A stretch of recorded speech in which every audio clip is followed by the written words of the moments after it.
Will they accept the challenge for their last home game tonight?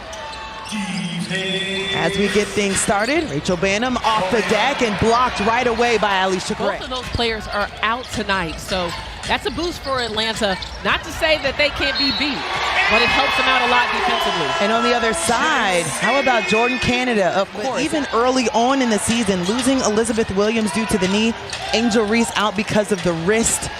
Diamond DeShields is out. I mean, injuries. Isabel Harrison has been playing really good basketball for Chicago down the stretch of this regular season in the absence of Angel Reese. Started the last 4 games as another triple has gone up for Rachel Banham. Phoenix in the loss where she had 5 3-pointers, and that was a concern for Tanisha Wright, is if the Chicago team can get hot from outside. As you mentioned, for Tanisha to open things up, trying to battle underneath against Turner, to no avail.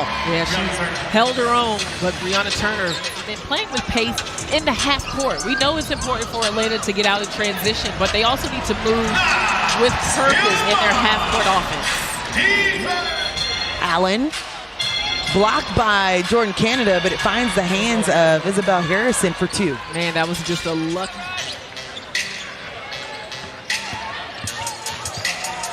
Ryan Howard figured, why not? And she freed up some space on the baseline. She turned around and was wide open, but that's... Chicago just 4 for 12 from the field to start. Michaela Onyenwere turns around and a nice bucket on the baseline. Haley Jones in the game for Atlanta. Took some time to line up the 3. Maya Caldwell cleans it up on the backside.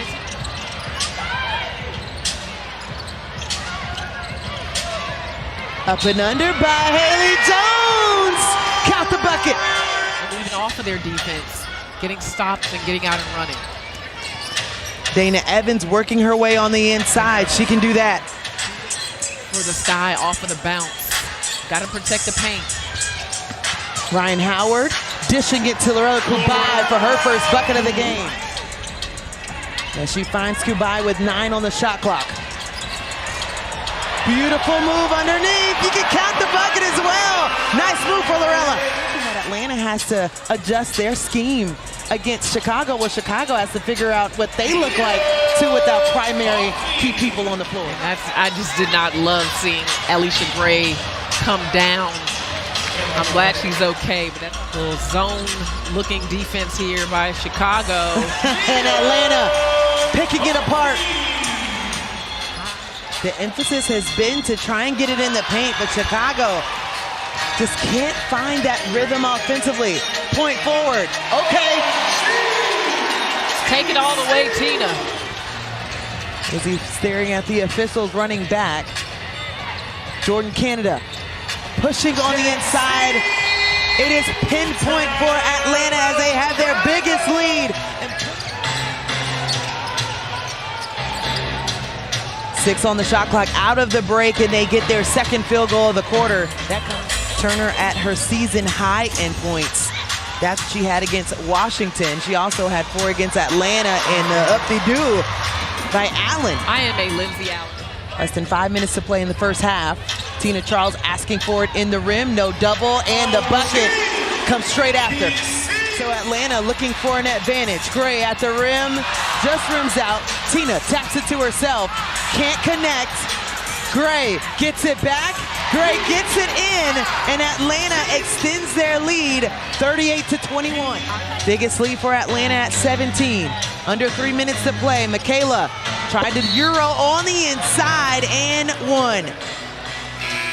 Haley Jones back in the game for Atlanta. Ryan Howard saw an opportunity to push it up, and that's what Tanisha Wright was also, and Tab was mentioning in that huddle. Yeah. Her role has changed to more of that dominant scorer in the paint now. Yeah, she has earned the trust of Teresa Weatherspoon as Haley Jones gets right to the rim. There you see Kayla Davis in the game. Recent pickup for Chicago with limited numbers. Signed a hardship contract on September 11th, played 6 minutes versus Washington. They can't afford to let up because this is a Chicago team that can get hot from the outside. And they just play hard. They never give up. They're just like their head coach, Teresa Weatherspoon. Horns action here by the Dream. Canada just able to get into the paint at will so far tonight. Short shot clock. Benham on Ryan Howard. She pulls up. Bottom of the net. Stop and pop. Ryan Howard with a short shot clock. Sends it to JC. Tips it around. Beautiful touch pass to Tina Charles. She's so strong in the pace of which she goes from the catch to the rim is quick. Tina Charles just needs 2 points for another double-double on the season as Rachel Banham drains that one up top. They wind up losing that game 93-88 this past Sunday. Ryan with 3 on the shot clock. Oh boy. That's her move.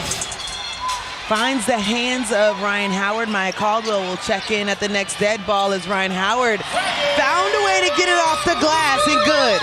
They beat them 76-73 and are down in the series 1-2 against Chicago. Down a couple of numbers as out of the timeout. We'll see a game on Thursday as well. Chicago will finish their season against Connecticut. They have not won against Connecticut this season as Rachel Banham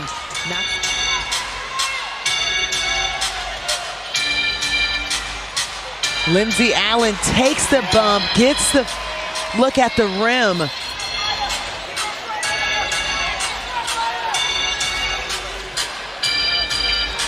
Jump shot good for Brianna Turner. Stretching her offense. She was practicing those shots in warm-ups, understanding what she would get from the defense and that they would leave her open for those opportunities. Tina now with a double-double. Minnesota has looked phenomenal. Nafisa Collier looks like an MVP. Indiana at 6 and Phoenix at 7. What we don't have locked, though, is 8. That's right.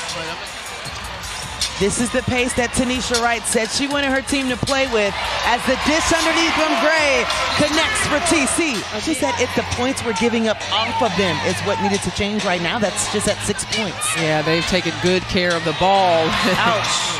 So Rachel Banham has back-to-back games with 5 triples. Tina, slight work. Remember, I told you guys a few seasons ago that Sylvia is, in fact, the reason I didn't get my 4th state championship in high school when her team beat mine out in regional. So let's just say I'm rooting for Tina for more reasons than one. Tab, if you say that one more time on the broadcast. You gotta let it go. Jordan at the top of the key has been money for Atlanta. Proud for the Dream. Congratulations to the organization for making sure fans are in here, loaded in night in and night out. This game environment is It's had the home team behind them in the crowd. 6 on the shot clock. Rattle that one in, why don't you? Tina Charles. Tina's been having her way. Jordan Canada, the steady figure on the floor as 3 seconds left. Gray pulls up. You got it! Alicia Gray for the triple.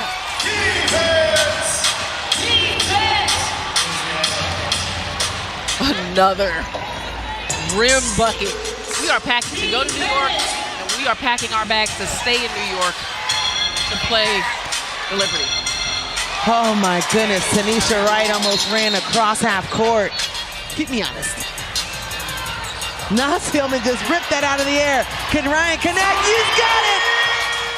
Tanisha Wright has got to be happy with the way her team has responded. A desperate Chicago team coming in town, short-handed, but did not back down from the fight. Atlanta just better, just better. They absolutely accepted the challenge in this one to take control of what they can control.